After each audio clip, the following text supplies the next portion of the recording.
പിള്ളേരൊക്കെ ഇപ്പൊ കഞ്ചാവാണെന്ന് ഈ ഒരു സംസാരം നമ്മൾ പലപ്പോഴും കേട്ടിട്ടുണ്ടാവും അല്ലേ? മൊത്തത്തിൽ ഇപ്പോ ഒരുപാട് കഞ്ചാവുമായി ബന്ധപ്പെട്ടുകൊണ്ടുള്ള ഒരുപാട് കേസസ് വരുന്നു. ഒരുപാട് വാർത്തകൾ വരുന്നു. നമ്മൾ പോലും ഞെട്ടിപ്പോകുന്ന രൂപത്തിൽ വളരെ ചെറിയ ക്ലാസ്സുകളിൽ പഠിക്കുന്ന ചെറിയ കുട്ടികൾ പോലും അതിന് അടിമകളാകുന്ന, അതിൽ പെട്ടുപോകുന്ന വാർത്തകൾ നമ്മൾ വരികയാണ് അല്ലേ? നമ്മുടെ രക്ഷിതാക്കൾ എന്നുള്ള നിലക്ക് ആസ് പാരന്റ്സ് വലിയ രൂപത്തിലുള്ള കൺസേൺസ് ആണ്. അതുപോലെ തന്നെ സ്കൂളിനും അതുപോലെ തന്നെ ടീച്ചേഴ്സിനും എല്ലാം ഇത് വലിയൊരു പ്രയാസമായി മാറിക്കൊണ്ടിരിക്കുന്ന ഒരു അവസ്ഥയാണ് ഈ ലഹരിയുമായി ബന്ധപ്പെട്ടുകൊണ്ടുള്ള കഞ്ചാവും MDMA ഒക്കെ എല്ലാവരുടെയും ഒരു പേടി സ്വപ്നമായി മാറിയിരിക്കുകയാണ് അല്ലേ? പക്ഷെ എന്നിട്ടും കൂടുതൽ കേസസ് ഓരോ ദിവസവും ഇത്തരത്തിലുള്ള വാർത്തകൾ വന്നുകൊണ്ടിരിക്കുകയാണ്. അപ്പോൾ അവിടെ നമ്മൾ മനസ്സിലാക്കേണ്ടത് എന്തുകൊണ്ട് ഇത് സംഭവിക്കുന്നു, അതുപോലെ തന്നെ അതിന് നമുക്ക് എന്ത് ചെയ്യാൻ സാധിക്കും എന്നുള്ളത് നമ്മൾ വളരെ കൃത്യമായി ആലോചിക്കേണ്ടതുണ്ട്. ഒന്നാമതായി നമ്മൾ പറയേണ്ടത്, നമ്മൾ പലപ്പോഴും നമ്മുടെ കുട്ടികളോടൊക്കെ പറയാറുണ്ട്, അതുപോലെ തന്നെ അധ്യാപകർ കുട്ടികളോട് പറയാറുണ്ട്, രക്ഷിതാക്കൾ കുട്ടികളോട് പറയാറുണ്ട്, കഞ്ചാവ് ഉപയോഗിക്കാൻ പാടില്ല, MDMA ഉപയോഗിക്കാൻ പാടില്ല, അങ്ങനെ ഉപയോഗിക്കുന്ന അതിൻ്റെ അടുത്തേക്ക് പോയാൽ അല്ലെങ്കിൽ അങ്ങനെ എന്തെങ്കിലും സൂചന കിട്ടിയാൽ നമ്മൾ അവരെ ഭയങ്കരമായി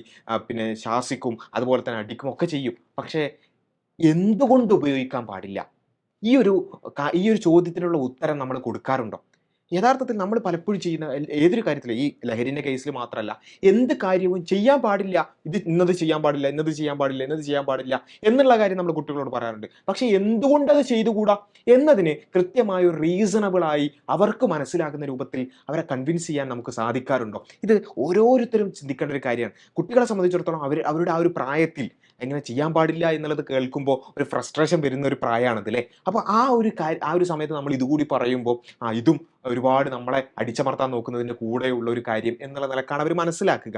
അപ്പോൾ അതിന് പകരം എന്തുകൊണ്ട് ഇത് പാടില്ല, ഏതൊക്കെ തരത്തിൽ പിന്നെ ഇതിനെ ഏതൊക്കെ രൂപത്തിലാണ് നമ്മളെ ബാധിക്കുന്നത്, നമ്മുടെ സൊസൈറ്റിയെ എങ്ങനെ ബാധിക്കും, ആസ് പേഴ്സൺ നമ്മളെ ഇതെങ്ങനെ ബാധിക്കും, അതുപോലെ തന്നെ നമ്മുടെ ഹെൽത്തിന് ഇതെങ്ങനെ ബാധിക്കും, നമ്മുടെ ഭാവിയിൽ എന്തൊക്കെ തരത്തിലുള്ള പ്രശ്നങ്ങൾ ഉണ്ടാക്കും, ഇതൊക്കെ അവരെ ബോധ്യപ്പെടുത്തി കൊടുക്കാൻ നമുക്ക് സാധിക്കേണ്ടതുണ്ട്. അത് ഇന്ന കാര്യങ്ങളൊക്കെ ഉള്ളത് കൊണ്ട്, ഇന്ന രൂപത്തിലൊക്കെ നമ്മുടെ ജീവിതമാകെ കോഞ്ഞാട്ടയായി പോകുന്നത് കൊണ്ട് നമ്മൾ ഒരിക്കലും ഇത് ഉപയോഗിക്കാൻ പാടില്ല, നമ്മളിതിൽ പെട്ടുപോകാൻ പാടില്ല എന്ന് ആ റീസൺ കൂടി കൊടുത്തുകൊണ്ട് നമ്മൾ അവരെ ബോധ്യപ്പെടുത്തുമ്പോഴാണ് അവർ ആ ഒരു വഴിക്കേക്ക് തന്നെ പോകാതിരിക്കുക എന്നുള്ളത് നമ്മൾ മനസ്സിലാക്കേണ്ടത്.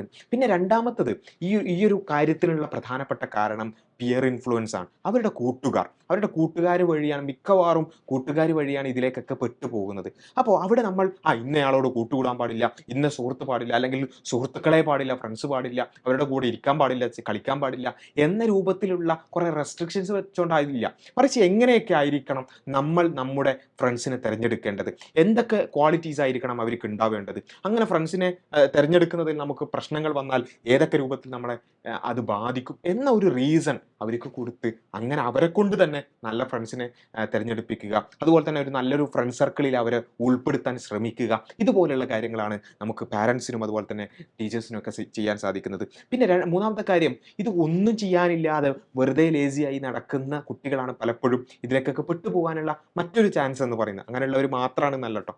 അതിൽ വേറെ ഒരു കാര്യം നമുക്ക് ചെയ്യാനുള്ളത്, മൂന്നാമത്തത് പോസിറ്റീവ് എൻഗേജ്മെന്റ്സ് ഉണ്ടാക്കുക എന്നുള്ളതാണ്. കുട്ടികളെ വെറുതെ ഇരിക്കാൻ അല്ലെങ്കിൽ ഒരു കാര്യം ഒന്നും ചെയ്യാനില്ലാതെ ചെയ്യുമ്പോൾ എന്നാൽ പിന്നെ ഇതൊക്കെ ട്രൈ ചെയ്യാം എന്ന ഒരു അവസ്ഥ ഉണ്ടാവാൻ പറ്റില്ല. മറിച്ച് അവർക്ക് പോസിറ്റീവായ എൻഗേജ്മെന്റ്സ്, അത് ഏത് രൂപത്തിലാണെങ്കിലും, അവരുടെ പഠിക്കാൻ താല്പര്യമുള്ളവരാണെങ്കിൽ അവർക്ക് കൂടുതൽ അത്തരം കാര്യങ്ങൾ പ്രൊവൈഡ് ചെയ്യാം. അതുപോലെ തന്നെ ഇപ്പോൾ കമ്പ്യൂട്ടറുമായി ബന്ധപ്പെട്ടുകൊണ്ട് താല്പര്യമുള്ളവരാണെങ്കിൽ അതുമായി ബന്ധപ്പെട്ടുകൊണ്ട് ഒരുപാട് പോസിറ്റീവായ കാര്യങ്ങൾ അവർക്ക് ചെയ്യാനുണ്ട്, ഒരുപാട് പഠിക്കാനുണ്ട്. അവർക്ക് അതിനുള്ള പിന്നെ അവസരങ്ങൾ ഒരുക്കി കൊടുക്കുക. അതല്ല പിന്നെ ഫിസിക്കലായിട്ടുള്ള പിന്നെ കായിക വിനോദങ്ങളിൽ ഏർപ്പെടാൻ ആഗ്രഹിക്കുന്നവരാണെങ്കിൽ അവർക്ക് അതിനുള്ള സൗകര്യങ്ങൾ ചെയ്തു കൊടുക്കുക.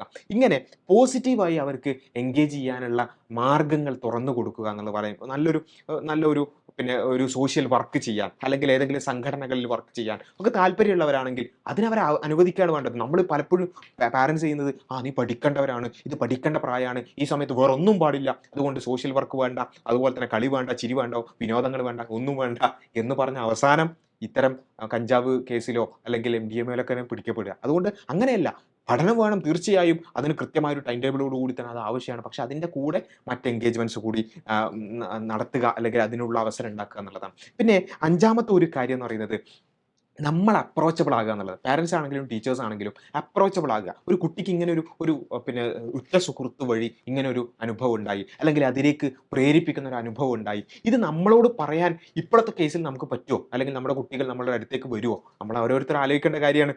ഇങ്ങനൊരു കേസ്, ഇത്തരത്തിലുള്ള ഗൗരവമായ ഒരു കാര്യം നമ്മളോട് വന്നിട്ട് അവർ പറയോ?